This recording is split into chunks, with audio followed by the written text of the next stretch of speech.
നമുക്ക് ചെയ്യാൻ പറ്റുന്ന ജോലിയാണോ എന്നുള്ളത് നമ്മൾ തീരുമാനിക്കാതെ. ഇത് കേൾക്കുമ്പോൾ ചിലർ പറയും നിനക്ക് പറ്റിയ ജോലിയാണോ നീ ചെയ്തത്.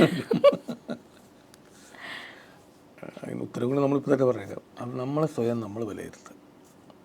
നമുക്ക് പറ്റുന്ന പണിയാണ്, അല്ലാതെ ഇറങ്ങിത്തിരിക്കരുത്. പലരും ഉണ്ട് ഒന്നും ആവാതെ നിൽക്കുന്നത്, അതും ചെയ്യാതെ ഇതും ചെയ്യാതെ. നമുക്ക് പറ്റാത്ത പണിയാണ് നമ്മൾ ചെയ്യരുത്. നമുക്ക് പറ്റുന്ന പണിയാണ്. നമുക്കൊരു കോൺഫിഡൻസ് ഉണ്ട്, നമ്മളിലൊരു വിശ്വാസം വേണം, നമ്മളിൽ തന്നെ ഒരു ശുഭപ്രതീക്ഷ നമുക്കുണ്ടായിരിക്കണം. നെഗറ്റീവ് എന്നൊരു സാധനം പാടില്ല. നമ്മളിപ്പോൾ പറയണം നാളെ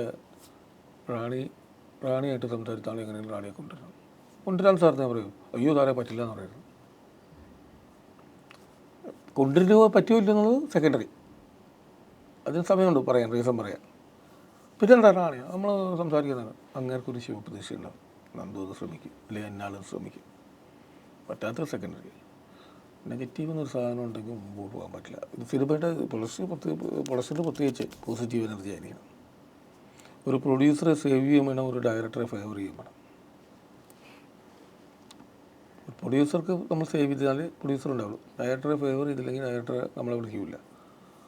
10 പേരെ വേണമെന്ന് പറഞ്ഞാൽ പ്രൊഡ്യൂസർ പറയുകയാണ് 10 പേരെ കൊടുക്കാൻ പറ്റില്ല എന്ന് പറഞ്ഞാൽ നമ്മളത് സംസാരിച്ച് ഒരു 5 പേരെ ആക്കുക. Director ഫേവറായി, പ്രൊഡ്യൂസർക്ക് happy. 5 പേരെ കുറച്ചല്ലോ, ഇവർ 5 പേരെങ്കിലും തന്നല്ലോ. ആ ഒരു ബാലൻസിങ് വളരെ ഇമ്പോർട്ടൻ്റ് ആണ്. ഇമ്പോർട്ടൻ്റ് ആണ് സിനിമയിൽ.